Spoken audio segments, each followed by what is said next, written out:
സെൽട്ടോസിന്ന് ക്രെറ്റയിലോട്ട് വരാനുള്ള കാരണം എന്താണ്? ബേസ് എടുത്തപ്പോൾ എന്തൊക്കെയായിരുന്നു വാഹനത്തിൽ ഉണ്ടായിരുന്നത്? അത് പോട്ടെ, ബാക്കി ഫീച്ചേഴ്സിന്റെ കാര്യമെല്ലാം നമുക്ക് വിടാം. നമുക്ക് വാഹനം എങ്ങനെയുണ്ട്? ചിലർ പറയാറുണ്ട് ഇതിന്റെ ബോഡി വെയിറ്റ് കുറവാണ് എന്നുള്ള. ചിലർ ഈ ഒരു 40,000 ഓടിച്ചതിൽ അതിൽ എത്ര പ്രാവശ്യം ബ്രേക്ക് പാഡ് മാറേണ്ടി വന്നു, നമ്മുടെ ടയർ മാറി, ഒരു ആവറേജ് മൈലേജ് അല്ലെങ്കിൽ ഒരു സിറ്റി മൈലേജ് വെക്കുകയാണെന്നുണ്ടെങ്കിൽ എത്ര? ഇതിന് വിലയും കൂടി, അങ്ങനെ രണ്ട് ഫീച്ചേഴ്സ് അവർ എടുത്തു കളയുകയും ചെയ്തു.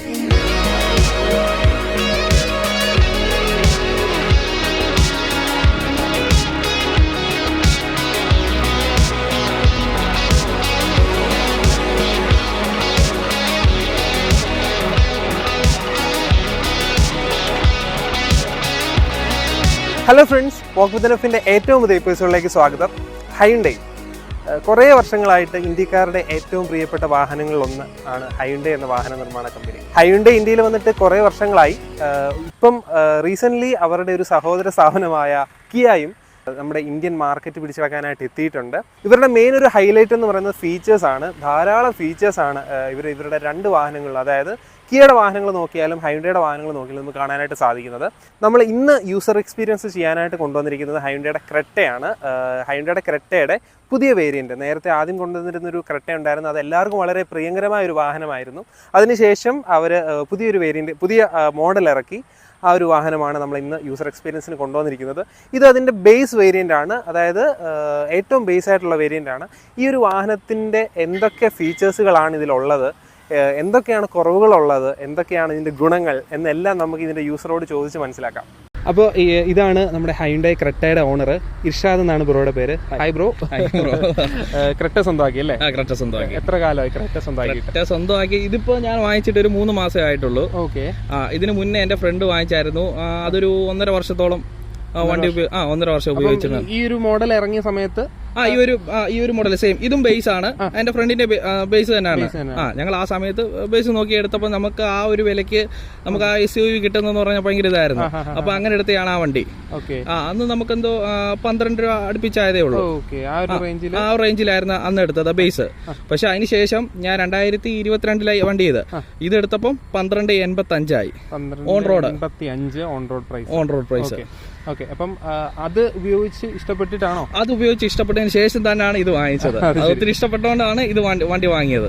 ഓക്കെ. അത് എത്ര കിലോമീറ്റർ ഓടിച്ചു? അത് ഒരു 40,000 കിലോമീറ്റർ ഇപ്പൊ കഴിഞ്ഞു. അതൊരു 10-25 കിലോമീറ്റർ എങ്കിലും ഞാൻ ഓടിച്ചിട്ടുണ്ടാവും. കാരണം ഞാനും അവനുമാണ് എല്ലായിടും പോകുന്നതും വരുന്നതൊക്കെ. അപ്പം 25,000 പ്ലസ് ഇതെത്രയായി? ഇതിപ്പോ 6,500 6,500. അപ്പം 30,000 കിലോമീറ്റർ പുതിയ മോഡൽ ക്രെറ്റ ഉപയോഗിച്ചതിന്റെ ഒരു യൂസർ എക്സ്പീരിയൻസ് ആണ് നമ്മൾ ചെയ്യുന്നത്. അപ്പം അത് ഉപയോഗിച്ചിട്ട് എന്തൊക്കെ, അത് ബേസ് വേരിയന്റ്? അതും ബേസ് ആണ്, ഇതും ബേസ് ആണ്. ഏറ്റവും ബേസ് ആണ്. ബേസ് എടുത്തപ്പോ എന്തൊക്കെയായിരുന്നു വാഹനത്തിൽ ഉണ്ടായിരുന്നത്? നമ്മൾ ആദ്യം ആ വണ്ടി ബേസ് എടുത്തപ്പോൾ അതിൽ നിന്നും അതിന്റെ നമ്മുടെ മിറർ ഉണ്ടല്ലോ, ഇലക്ട്രിക് മിറർ അഡ്ജസ്റ്റ്മെന്റ്, അത് ഇപ്പൊ എടുത്ത വണ്ടിക്കില്ല. ഫസ്റ്റ് നമ്മൾ ആ വണ്ടിക്ക് എടുത്തപ്പോൾ ഉണ്ടായിരുന്നു. പിന്നെ അതേപോലെ ടയർ പ്രഷർ സെൻസർ ഉണ്ടായിരുന്നു. ഇപ്പൊ വാങ്ങിച്ചതിന് വണ്ടിക്ക് ഇല്ല. ഇതിന് വിലയും കൂടി, അങ്ങനെ രണ്ട് ഫീച്ചേഴ്സ് അവർ എടുത്തു കളയുകയും ചെയ്തു. അത് ശരി. ഫീച്ചേഴ്സ് ഇലക്ട്രിക്കലി മിററൊക്കെ അത് വേണ്ടിയൊരു സാധനം, അത്യാവശ്യമായിട്ട് സാധനം. അതിനുശേഷം പഴയ മോഡല് കൈ കൊണ്ട് തിരിക്കുന്ന എടുക്കുന്ന ആ ഒരു ടൈപ്പാണ് വന്നിരിക്കുന്നത്. അത് മാറ്റിയത് ഭയങ്കര ഇതായിരുന്നു. അപ്പൊ അത് നമുക്ക് വെക്കണമെന്നാണെങ്കിൽ ഇത് മൊത്തം മാറ്റേണ്ടി വരും. മിററിന് തന്നെ അത്യാവശ്യം നല്ല പ്രൈസ് വരുന്നുണ്ട്. അപ്പൊ അത് മാറ്റുകയാണെങ്കിൽ അത് മൊത്തത്തോടെ മാറ്റണം. പിന്നെ അതുകൊണ്ട് പിന്നെ വേണ്ടാന്ന് വെച്ചാൽ ഇപ്പൊ സാധാരണ ചെയ്യുന്നത്. പിന്നീട് അല്ലാതെ ഡിസ്പ്ലേ കാര്യങ്ങളൊന്നും വരുന്നില്ലായിരുന്നു. ഡിസ്പ്ലേ കാര്യങ്ങളൊന്നും ഇല്ല, സെറ്റ് ഇല്ല, സ്പീക്കർ ഇല്ല, ഒന്നുമില്ല. അപ്പം അതൊക്കെ ചെയ്തതിന് ഏകദേശം എത്ര ആയിട്ടുണ്ട്? ഇതിന് എക്സ്ട്രാ വെച്ചിട്ടില്ല? ഇതിന് എക്സ്ട്രാ വെച്ചിട്ടുള്ളത് സെറ്റ് മാത്രമേ ഇതിന് വെച്ചിട്ടുള്ളൂ. സ്പീക്കറും വെച്ചിട്ടുണ്ട്. അതെല്ലാം കൂടെ എനിക്ക് 32 രൂപ ആയി. 32 രൂപയാണ്. അപ്പം 10 ഇഞ്ച് ഡിസ്പ്ലേ, ക്യാമറ, സ്പീക്കർ നമ്മൾ ഹെഡ്സിന്റെ ആണ് ചെയ്തേക്കുന്നത്. എല്ലാം കൂടെ 32 രൂപയായി. അപ്പം അകത്ത് കയറുമ്പോ ഏകദേശം ഒരു സീറ്റ് കവർ ഇല്ലായിരുന്നു. പിന്നെ ഷോറൂമിൽ നിന്ന് തന്നെ വണ്ടി എടുത്ത പിന്നെ അവര് സീറ്റ് കവർ ചെയ്യാന്ന് പറഞ്ഞു. ബഡ്ജറ്റഡ് ആയെന്ന് തോന്നിയപ്പോ പിന്നെ അവിടെ നിന്ന് തന്നെ അങ്ങ് ചെയ്യുക. അപ്പം അതൊക്കെയാണ് വന്നിരിക്കുന്നത്. പിന്നീട് ഇതിന്റെ ടോപ്പ് വേരിയന്റ് യൂസ് ചെയ്തിട്ടുണ്ടല്ലോ? യൂസ് ചെയ്തിട്ടുണ്ട്. നമ്മുടെ ഫ്രണ്ടിന്റെ ഉണ്ടായിരുന്നു. അങ്ങനെ ഒത്തിരി യൂസ് ചെയ്തിട്ടില്ല, നമ്മൾ ഓടിച്ചിട്ടുണ്ട്. ഓക്കെ. അപ്പം അത് ഉപയോഗിച്ചിട്ട് ഇതിൽ ബേസിൽ നിന്ന് എന്തൊക്കെ വ്യത്യാസങ്ങൾ പെട്ടെന്ന് ഫീൽ ചെയ്യുന്ന ഒരു എന്താ പറയാ, ഒത്തിരി സ്വിച്ചസ് കാര്യങ്ങള് ഫീച്ചേഴ്സ് കൂടുതലുള്ളപ്പോ അതിന്റേതായതുകൊണ്ട് ക്ലൈമറ്റ് കൺട്രോൾ, എയർ പ്യൂരിഫയർ എല്ലാം ഉണ്ട്, അങ്ങനത്തെ കാര്യങ്ങൾ. പിന്നെ സൺറൂഫ്, പനോരമിക് സൺറൂഫ്. എല്ലാം വരുന്നുണ്ട്. ഇതിന് വോയിസ് അസിസ്റ്റൻസ് വല്ലതും ഉണ്ടോ? ഇല്ല. ഓക്കെ, അതൊന്നും വരുന്നില്ല. ഓക്കെ. അപ്പം അത് പോട്ടെ, ബാക്കി ഫീച്ചേഴ്സിന്റെ കാര്യമെല്ലാം നമുക്ക് വിടാം. നമുക്ക് വാഹനം എങ്ങനെയുണ്ട്? വാഹനം അടിപൊളിയാണ്, ഒന്നും പറയാനില്ല. ഞാൻ അത് എക്സ്പീരിയൻസ് ചെയ്തിട്ട് ശേഷമാണല്ലോ ഈ വണ്ടി എടുത്തത്. അപ്പൊ പിന്നെ പറയേണ്ട കാര്യം, സെയിം വണ്ടി തന്നെ എടുത്ത്, സെയിം ഒരു മാറ്റവും ഇല്ല, സെയിം കളർ തന്നെ, സെയിം കളറും സെയിം തന്നെ. അത് ശരി. അപ്പം അത്രയ്ക്ക് വണ്ടി ഇഷ്ടപ്പെട്ടു. വേറെ വാഹനം വല്ല നോക്കിയായിരുന്നു? ഞാൻ സെൽട്ടോസ് നോക്കിയായിരുന്നു. സെയിം ആണല്ലോ, അതിന്റെ പ്ലാറ്റ്ഫോം സെയിം ആണ്. ചെറിയ ഇത് എന്ത് പറയുന്നത്, സ്ട്രക്ചർ വ്യത്യാസം ഉണ്ടെന്നല്ല ഉള്ളത്. അതെ. അപ്പം സെൽട്ടോസിന്ന് ക്രെറ്റയിലോട്ട് വരാനുള്ള കാരണം എന്താണ്? സെൽട്ടോസിന്ന് ക്രെറ്റയിലോട്ട് വരുന്ന വില തമ്മിൽ ചെറിയ ഡിഫറൻസ് ഉണ്ട്. എങ്കിൽ തന്നെയും അതിന് വില കൂടിയാൽ ഫീച്ചേഴ്സ് ഇതിനെക്കാട്ടിലും കൂടുതൽ അതിനാ. പിന്നെ നേരത്തെ ഹുണ്ടായോട് പിന്നെ ഇഷ്ടമാണ്. നമ്മുടെ പത്തനംതിട്ടയിൽ എനിക്ക് തോന്നുന്നു ഹൈണ്ടായി ആണ് കൂടുതൽ ഷോറൂമുകളെല്ലാം ഉള്ള. കിയയ്ക്ക് കുറച്ച് ദൂരെ പോകണം തോന്നുന്നു. പിന്നെ ദൂരെ പോകണം, സർവീസും കാര്യങ്ങളൊക്കെ പോകണം. പിന്നെ പുതിയതായിട്ട് വന്നതല്ലേ, ചെറിയ പേടി ഉണ്ടാവുമല്ലോ. അങ്ങനെയൊക്കെ ക്രെറ്റയിലേക്ക് വന്നു. കുറെ പേര് കുറച്ചുപേര് മെസ്സേജ് അയച്ച് ചോദിക്കുന്നതാണ് ഈ ഒരു കാര്യം. അതായത് ഹൈണ്ടായി ക്രെറ്റ വേണോ കിയ സെൽട്ടോസ് വേണോ, എല്ലാവർക്കും ഭയങ്കര ഡൗട്ടുള്ള ഒരു കാര്യമാണ്. അപ്പം ക്രെറ്റയാണ് ബ്രോ ചൂസ് ചെയ്തിരിക്കുന്നത്. നമ്മൾ ആദ്യം വന്നൊരു കമ്പനി, അത് ഇനി കുറച്ച് റെഡിയായി വരണ്ടേ, അതുകൊണ്ട് പിന്നെ അപ്പൊ നമുക്കിനി കിയയുടെ യൂസേഴ്സിനോട് ചോദിക്കാം, കിയ ആണോ ക്രെറ്റയാണോ ബെറ്റർ, എന്തുകൊണ്ടാണ് അവർ കിയ ചൂസ് ചെയ്യാൻ കാരണം എന്നുള്ളത് അല്ലേ? തീർച്ചയായിട്ടും. ഓക്കെ. അപ്പം ഇതിന് ലോങ് ഡ്രൈവ് ഒക്കെ നല്ല ലോങ് ഡ്രൈവ് പോയിട്ടുണ്ട്. ഇതിലിപ്പോ ഞാൻ ലോങ് ഡ്രൈവ് പോയിട്ടുണ്ട്. അപ്പം ലോങ് ഡ്രൈവ് പോയതിന്റെ ഒരു എക്സ്പീരിയൻസ്, യാത്ര കഴിഞ്ഞ് വരുമ്പോഴുള്ള നമുക്ക് അങ്ങനെ ക്ഷീണമായിട്ടോ ഇതായിട്ടോ തോന്നിയിട്ടില്ല, അങ്ങനെ കാലിന് അങ്ങനെ വേദനയായിട്ടോ ഒന്നും തോന്നിയിട്ടില്ല. എത്ര കിലോമീറ്റർ ഒരു വൺ സ്ട്രെച്ചിൽ? 500+ ഞാൻ ഓടിച്ചിട്ട്, ഞാൻ അവിടുന്ന് മൈസൂർ വരെ വണ്ടി ഓടിച്ചു. മൈസൂർ വരെ ഒക്കെ പോയി. അപ്പൊ അറിയാൻ പറ്റുമല്ലോ? അറിയാൻ പറ്റും, കുഴപ്പമൊന്നുമില്ലായിരുന്നു. നൈറ്റ് ഡ്രൈവ് ആയിരുന്നു. നമുക്ക് 20 മൈലേജ് വരെ ലോങ് ഡ്രൈവിൽ കിട്ടും. 20 കിലോമീറ്റർ 20 കുറയാതെ തന്നെ നമുക്ക് കിട്ടും. അത് വളരെ നല്ലൊരു മൈലേജ് ആണല്ലോ. പിന്നെ തീർച്ചയായിട്ടും നമ്മളെ സംബന്ധിച്ചിടത്തോളം നമുക്ക് മൈലേജ് വേണ്ടിയത്. ഡീസൽ കൂടെയാണല്ലോ. ഡീസലാണ്. ഇതിപ്പം Hyundai Creta manual diesel base variant ആണ് വന്നിരിക്കുന്നത്. 6 സ്പീഡ് ഗിയർ ബോക്സ് ആണ് അല്ലേ? അതെ 6 സ്പീഡ് ആണ് വന്നിരിക്കുന്നത്. പിന്നീട് ബാക്കി ലോങ് ഡ്രൈവ് ഒക്കെ ചെയ്യുന്ന സമയത്ത് ഫാമിലിയൊക്കെ ഇരുന്ന് യാത്ര ചെയ്യാം. അവർക്ക് കുഴപ്പമൊന്നും ഇല്ലായിരുന്നു. അവരെന്താണ് യാത്ര കഴിഞ്ഞിട്ടുള്ള കഴിഞ്ഞിട്ടൊന്നും അവർക്ക് അങ്ങനെ ക്ഷീണോ കാര്യങ്ങളോ ഒന്നും ഉണ്ടായിട്ടില്ല. പിന്നെന്താ പറയുക, നമ്മൾ ഹേപ്പിന് അധികം യൂസ് ചെയ്യാൻ ഈ XUV നമുക്ക് അത്ര സുഖകരമല്ല. കാരണം ഇങ്ങനെ ചുറ്റിച്ച് കയറുമ്പോൾ സെഡാനാണ് കുറച്ചുകൂടി നല്ലത്. അപ്പൊ അങ്ങനെ ഒരു ഇഷ്യൂ ഉള്ളൂ തോന്നിയിട്ടുള്ളത്. പിന്നെ കംഫർട്ട് ആയിട്ടാണെങ്കിൽ തോന്നുവാണെങ്കിൽ ബൂട്ട് സ്പേസ് കാര്യങ്ങളെല്ലാം പക്കാണ്. നമുക്ക് ഫാമിലി ആയിട്ട് 5 പേർക്ക് പോകാൻ യാത്ര ചെയ്യാൻ നല്ലതാണ്. പിന്നെ ഒത്തിരി ലോങ് ഡ്രൈവ് പോകുമ്പോൾ നമ്മൾ ഫ്രണ്ട്സ് ഒക്കെ ആയിട്ട് പോവുകയാണെന്നുണ്ടെങ്കിൽ 4 പേരൊക്കെ ഇത് ചെയ്ത് പോകണമെങ്കിൽ നമുക്ക് ലാവശ്യമായിട്ട് പോയിട്ട് വരാം.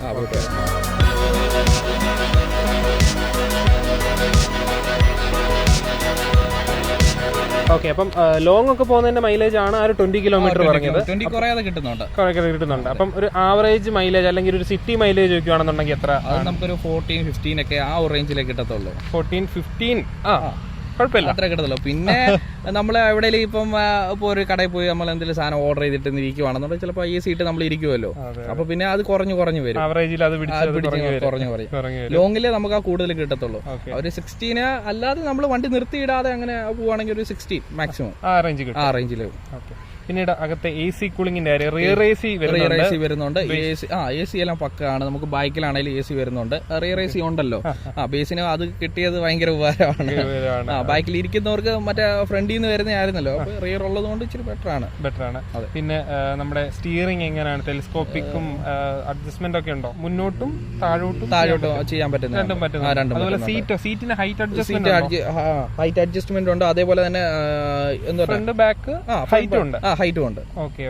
ബേസിനും അത് വരുന്നുണ്ട്. ചില വാഹനങ്ങൾക്ക് അത് ബേസിന് അത് കൊടുക്കുന്നില്ല, അതാണ് ചോദിച്ചത്. അത് വരുന്നുണ്ട്. ആദ്യം ഞാൻ ഡൗട്ട് അടിച്ചതാ. വരുന്നുണ്ട്. പിന്നെ ബാക്കി അകത്തെ സ്റ്റോറേജ് സ്പേസുകൾ, അതായത് ഡോറിന്റെ സൈഡിലൊക്കെ ഒരു ബോട്ടിലൊക്കെ നല്ലതായിട്ട് ബോട്ടിലൊക്കെ വെക്കാം. നമുക്ക് 4 ഡോറിലും വെള്ളം വെച്ച് പോകാനുള്ള 1 ലിറ്ററിന്റെ ബോട്ടിലിരിക്കും. സുഖമായിട്ടിരിക്കും. പിന്നെ ഇതിന്റെ ബാക്കി ഡിക്കി സ്പേസ് പറയണ്ടല്ലോ, നല്ല സ്പേസ് ആണ്. നല്ല സൈസാ. അതെ, അത് ശരി. ഓക്കെ. അപ്പം ഈ ഒരു കാറ്റഗറിയിൽ വേറെ വാഹനങ്ങൾ ഏതൊക്കെ ഓടിച്ചിട്ടുണ്ട്? ഈ കാറ്റഗറിയിൽ ഇപ്പൊ കമ്പയർ ചെയ്യുന്ന സെൽട്ടോസ് എല്ലാം ഉള്ളൂ, വേറെ ഒന്നും തോന്നിയിട്ടില്ല ഈ ഒരു കാറ്റഗറിയിൽ. ഓക്കെ. ഇപ്പൊ ഫാമിലി ആയിട്ടൊക്കെ പോകുമ്പോൾ ബൂട്ട് സ്പേസിൽ എല്ലാവരുടെയും സാധനങ്ങൾ എല്ലാം എടുത്ത് വെച്ച് നമുക്ക് പോകാനുള്ള ഒരു ഇതുണ്ട്. നമുക്കറിയാലോ, എല്ലാ അതിനുള്ള സ്ഥലമാണ്. ഓക്കെ. ഇനി അടുത്തായിട്ട് നമുക്ക് അറിയാനുള്ളത് സർവീസിന്റെ കാര്യമാണ്. സർവീസ് ഇതിന്റേത് ഞാൻ ചോദിക്കുന്നില്ല, കാരണം 6000 കിലോമീറ്റർ ആയിട്ടുള്ളൂ. അപ്പൊ മറ്റേതും ബ്രോ തന്നെ ഉപയോഗിച്ചുകൊണ്ട് ഏകദേശം അറിയായിരിക്കുമല്ലോ. ഏകദേശം അറിയാം. നമുക്കൊരു 8 രൂപ വന്നിട്ടുള്ളൂ. ഇപ്പൊ 40 ചെയ്തപ്പോ 8 രൂപയാണ് 40,000 കിലോമീറ്ററിന്റെ സർവീസ് ചെയ്തപ്പം 8,000 രൂപയാണ് വന്നിരിക്കുന്നത്. അപ്പം ഈ ഒരു 40,000 ഓടിച്ചതിൽ അതിൽ എത്ര പ്രാവശ്യം ബ്രേക്ക് പാഡ് മാറേണ്ടി വന്നു? നമ്മുടെ ടയർ മാറി? എത്ര കിലോമീറ്റർ ടയർ? 40,000 കിലോമീറ്റർ വരെ ടയർ കിട്ടി. മാറുന്നത്. അതിനുശേഷം ടയർ ചേഞ്ച് ചെയ്തു. പിന്നെ നമുക്ക് ബ്രേക്ക് പാഡ് 32 വരെ നമുക്ക് കിട്ടി. പിന്നെ അത് ഓരോരുത്തരുടെ എന്താ പറയുക ഡ്രൈവിംഗ് അനുസരിച്ചാണ് ബ്രേക്ക് പാഡ് ഇരിക്കുന്നത്. ബ്രേക്ക് പിടിക്കുന്നത്. ബ്രേക്ക് അധികം യൂസ് ചെയ്യുവാണ്. പിന്നെ അതേപോലെ സിറ്റി ഡ്രൈവ് ആണെന്നുണ്ടെങ്കിൽ നമ്മൾ കൂടുതലും ബ്രേക്ക് യൂസ് ചെയ്യണമല്ലോ. ഗിയർ ബ്രേക്ക് യൂസ് ചെയ്യുന്നവർ കാണും. ഗിയർ വെച്ച് സ്ലോ ചെയ്യുന്നു. ബ്രേക്കിന്റെ ലൈഫ് കൂടുമല്ലോ. അപ്പൊ അത് ഓരോരുത്തരുടെ ഡ്രൈവിംഗ് സ്റ്റൈൽ അനുസരിച്ചായിരിക്കുമല്ലോ അതിന്റെ ഇത് കുറയുന്നത്. പിന്നെ അത് നമ്മുടെ വണ്ടിക്ക് 32 കിട്ടി.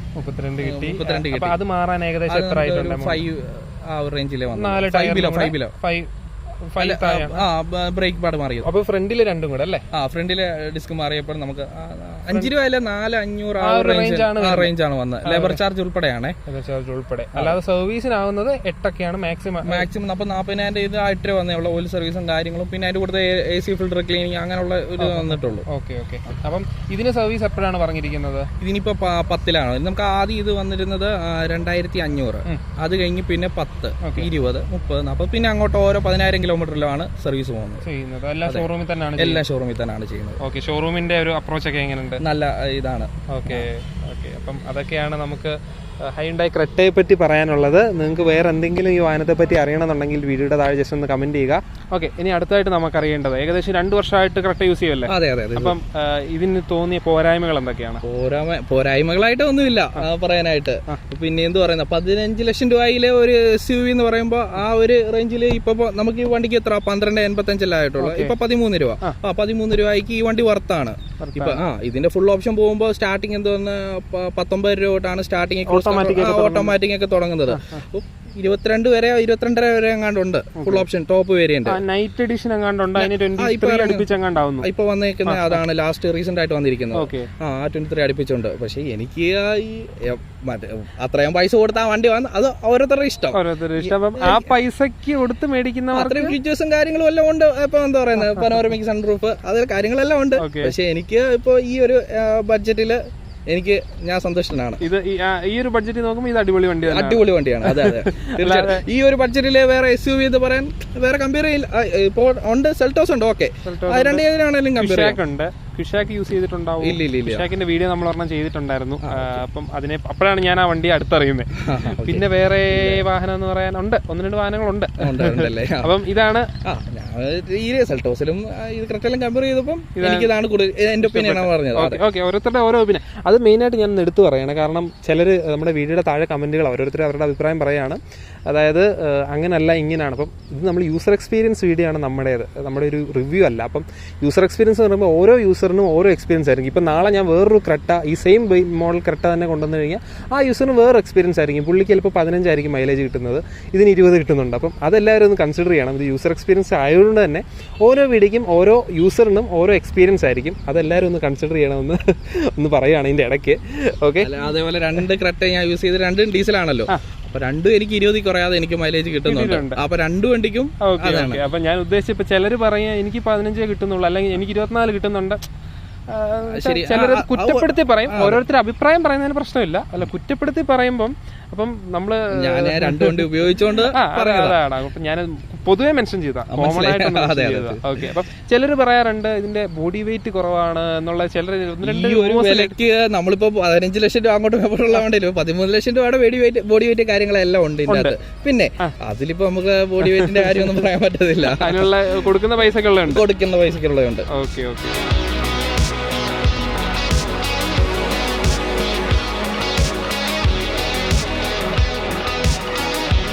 ഓക്കെ, പിന്നെ SUV വാഹനങ്ങൾ എല്ലാവരും ചൂസ് ചെയ്യുന്ന ഒരു മിനി SUV ആണെങ്കിലും എല്ലാവരും ചൂസ് ചെയ്യുന്ന ഗ്രൗണ്ട് ക്ലിയറൻസ് നോക്കിയിട്ടാണല്ലോ മെയിൻലി, സെഡാനിലോട്ട് പോകാതെ. അപ്പം ഇതിന്റെ ഗ്രൗണ്ട് ക്ലിയറൻസ് എങ്ങനെയുണ്ട്? അടിയൊക്കെ തട്ടേണ്ട അവസ്ഥയൊന്നും ഇതുവരെ വന്നിട്ടില്ല. നമ്മൾ ഈ തമിഴ്നാട്ടിലൊക്കെ പോകുമ്പോൾ നല്ല പമ്പ് കാര്യങ്ങളൊക്കെ ഉണ്ടല്ലോ, അതൊക്കെ നമ്മൾ ഈ വെയിറ്റ് ഒക്കെ വെച്ച് പോയിട്ട് ശേഷം അങ്ങനെ തട്ടിയതായിട്ടില്ല. വീൽ ആർച്ച് ആണെങ്കിലും ഇല്ല, ഒന്നും ഇങ്ങനെ ഇതുവരെ നമ്മൾ ഓടിച്ചിട്ട് തട്ടിയിട്ടില്ല. ഓഫ് റോഡുകൾ ഞങ്ങൾ 3 പോയപ്പോൾ ഇതേപോലെ ഓഫ് റോഡ് ചെയ്തിരുന്നു. ഓഫ് റോഡ് ചെയ്യാനുള്ള കാര്യം എന്ന് വെച്ച് കഴിഞ്ഞാൽ മൂന്നാർ പോയപ്പോൾ മണ്ണിടിച്ചിലുണ്ടായി. അപ്പൊ അങ്ങനെ നമ്മുടെ ആ റോഡ് ബ്ലോക്ക് ആയതിനു ശേഷം നമ്മൾ മാപ്പ് ഇട്ടിട്ട് ഞങ്ങൾ ഒരു വഴി പോയായിരുന്നു ഈ വണ്ടിയിൽ. അപ്പൊ ചിലയിടത്തൊക്കെ ഓഫ് റോഡ് എന്നൊന്നും പറയാൻ പറ്റത്തില്ല, കാരണം നമ്മൾ അന്നേരം അത്യാവശ്യത്തിനായി പോയതാ. അപ്പൊ നമ്മൾ അങ്ങനെ പോയപ്പോ എന്താ പറയുന്നത്, വണ്ടി എല്ലായിടത്തും പിടിക്കണമെന്നില്ല, കാരണം ഇതൊരു ഓഫ് റോഡ് വണ്ടി അല്ലല്ലോ, 2 വീലാണ്. ടയർ കറങ്ങുന്നുണ്ടായിരുന്നു. പക്ഷെ അങ്ങനെ പിന്നെ അടി തട്ടേണ്ട കാര്യങ്ങളൊന്നും ഇല്ല, അടി തട്ടുന്നില്ല. പിന്നെ ഒരു ഓഫ് റോഡ് വണ്ടി അല്ല ഇത്, 4 വീലല്ല. അതൊന്നും പ്രതീക്ഷിക്കണ്ട. എങ്കിലും അത്യാവശ്യം അടി തട്ടുന്ന പ്രശ്നം ഇതുവരെ ഉണ്ടായിട്ടില്ല. ഞാൻ ശ്രദ്ധിച്ചിരുന്നു, നമ്മൾ ഇറങ്ങി വന്ന വഴി തന്നെ. അതെ, അത് തന്നെ നോക്കിയാൽ തന്നെ കാണാൻ പറ്റും. അതൊന്നും തട്ടിയില്ല, ഇറങ്ങി വന്നില്ലേ. നമ്മൾ നിൽക്കുന്ന ഗ്രൗണ്ട് ഒരു കണ്ടത്തിന്റെ സൈഡിലാണ്. ഇവിടുന്നും റോഡിൽ നിന്ന് ഇറങ്ങി ചെറിയൊരു കുത്തുണ്ട്. അതൊന്നും കുഴപ്പമില്ലായിരുന്നു. ഓക്കെ. അപ്പം അതൊക്കെയാണ് നമുക്ക് ഹൈയുണ്ടായി ക്രെറ്റയെ പറ്റി പറയാനുള്ളത്. അപ്പം താങ്കൾ സന്തുഷ്ടനാണെന്നാണ് പറയുന്നത്. വളരെയധികം സന്തുഷ്ടനാണ്. ഇതിൽ എന്തെങ്കിലും അപ്ഗ്രേഡ്സോ അല്ലെങ്കിൽ എന്തെങ്കിലുമൊക്കെ ചെയ്യാൻ ആഗ്രഹിക്കുന്നുണ്ടോ? ഇനിയിപ്പം വന്ന് ഞാൻ പറഞ്ഞില്ല, മറ്റേ ക്രെറ്റ 40 ഓടിയെന്ന്. അപ്പൊ 40 ഓടിയതിനു ശേഷം ഞങ്ങൾ അതിന്റെ ടയർ ചേഞ്ച് ആക്കി അലോയീസ് ഒക്കെ ഇട്ടു.